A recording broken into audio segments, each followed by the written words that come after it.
안녕하십니까, 박사입니다. 이번 방송에서는 네팔 사태를 다시 한번 리뷰해 보겠습니다.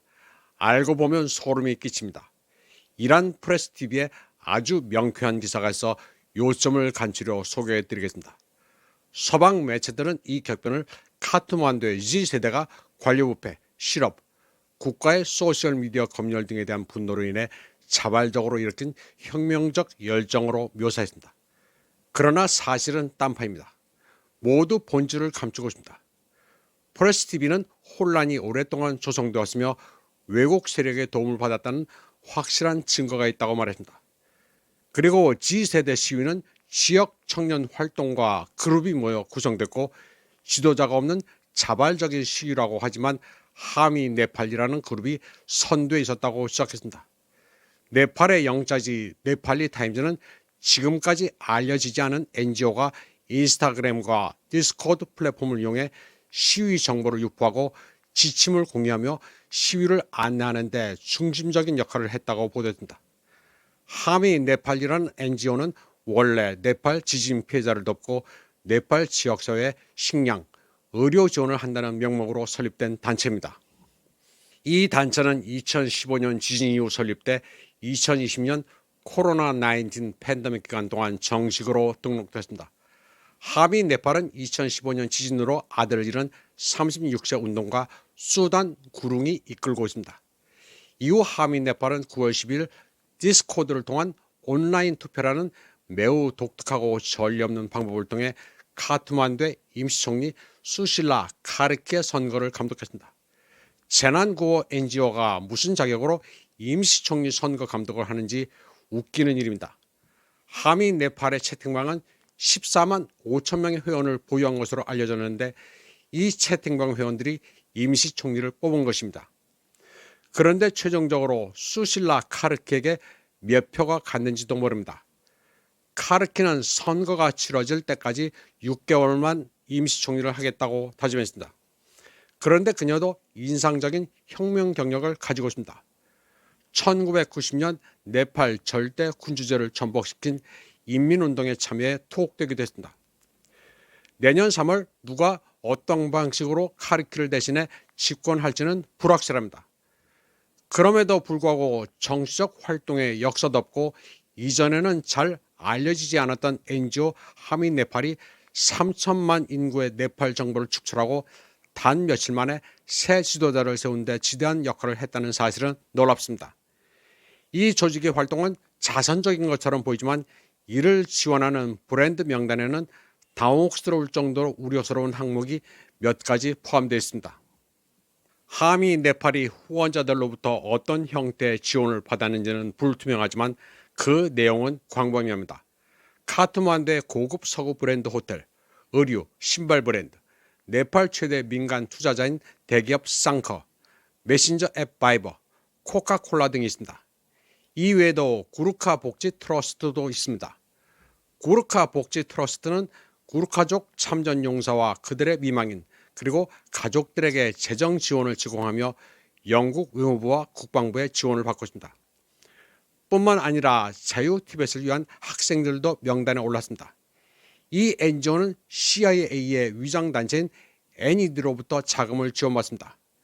한편 2023년 8월 네팔 정부는 중국의 인터넷 방어벽을 모방한 국가 사이버 보안 정책에 서명했습니다.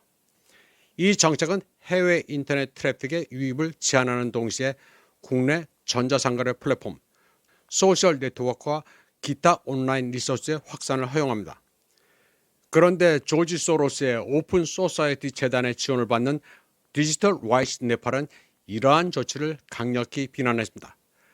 디지털 라이츠 네팔은 이 정책이 대규모 검열로 이어지고 시민들의 사생활을 위협할 것이라고 주장했습니다. 그리고 NED는 캄보디아, 네팔, 파키스탄 등 여러 나라가 중국의 인터넷 정책을 모방할 잠재적 국가로 본다는 보고서를 발표했습니다.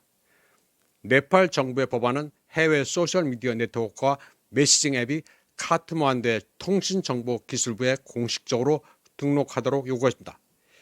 이는 이러한 플랫폼의 법적 책임을 강화할 뿐만 아니라 지역적으로 창출한 수익에 대해 세금을 징수할 수 있도록 하기 위한 것이었습니다.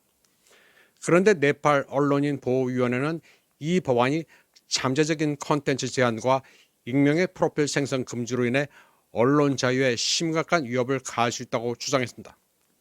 그런데 네팔의 언론인 보호위원회는 오픈 소사이티 재단, 서구의 주요 뉴스 매체, 미국의 대기업 구글과 메타의 지원을 받았습니다. 그런데 정부의 법안은 통과돼 9월 3일까지 등록 기한을 정했습니다. 틱톡과 바이버는 이를 준수했지만 페이스북, 인스타그램, 링크드인, 왓츠앱, 유튜브 등 미국 플랫폼들은 이를 거부했습니다. 카트만두는 26개 외국 소유 사이트의 이용을 금지했고 이것이 결국 네팔 정부를 전복하는 계기가 됐습니다. 함이 네팔에게 정부의 앱 금지 조치는 전환점이 됐고 나흘 뒤 대규모 집회를 계획했습니다. 함이 네팔은 집회 참가자들을 철저히 준비시켰습니다. 그리고 9월 8일 시위는 순식간에 폭력 사태로 번졌습니다. 함이 네팔의 디스코드 서버는 이전 며칠 동안 호전적인 메시지로 가득 찼습니다. 일부 사용자는 정치인과 그들의 자녀를 살해하자고 공개적으로 주장했으며 다른 사용자는 기관총을 포함한 무기를 요청하고 모든 것을 불태우겠다는 의사를 공개적으로 밝혔습니다. 결국 네팔 의회가 불에 탔고 총리 관저가 불탔으며 장관들은 헬리콥터를 타고 대피했습니다.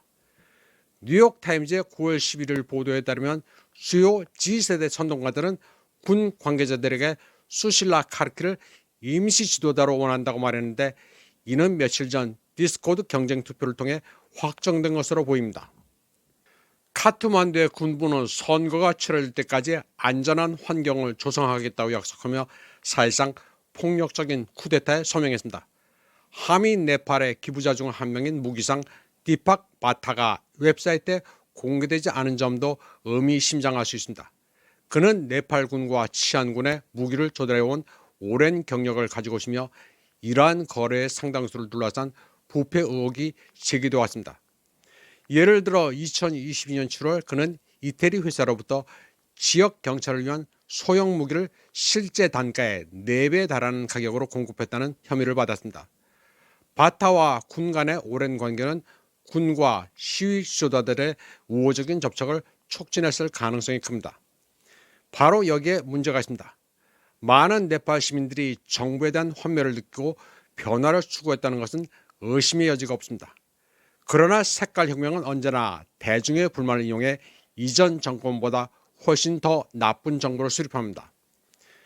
네팔의 혁명을 열렬히 지지하는 현지인들조차 수실라 카르키가 6개월 안에 선거를 실시할 수 있을지는 불확실하다고 인정합니다.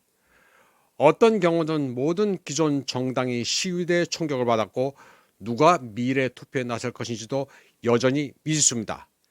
카트만두에는 현재 상당한 정치적 공백이 존재하며 역사를 살펴보면 NED, 오픈 소사이티 재단, 그리고 정보기관과 연계된 서구 재단들이 이러한 기회의 창을 포착할 태세를 갖추고 있습니다. 그리고 특히 흥미로운 사실은 인도 언론의 일부 보도에 따르면 미국이 네팔에 정권 교체를 가져오기 위한 계획을 수년간 진행해 왔다는 것입니다.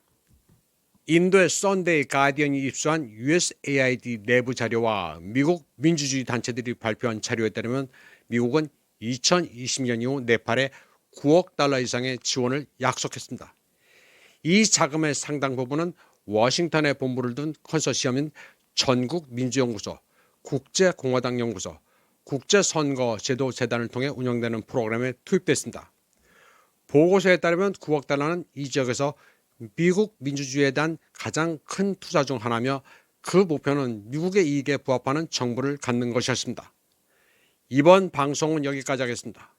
시청해주신 여러분 감사합니다.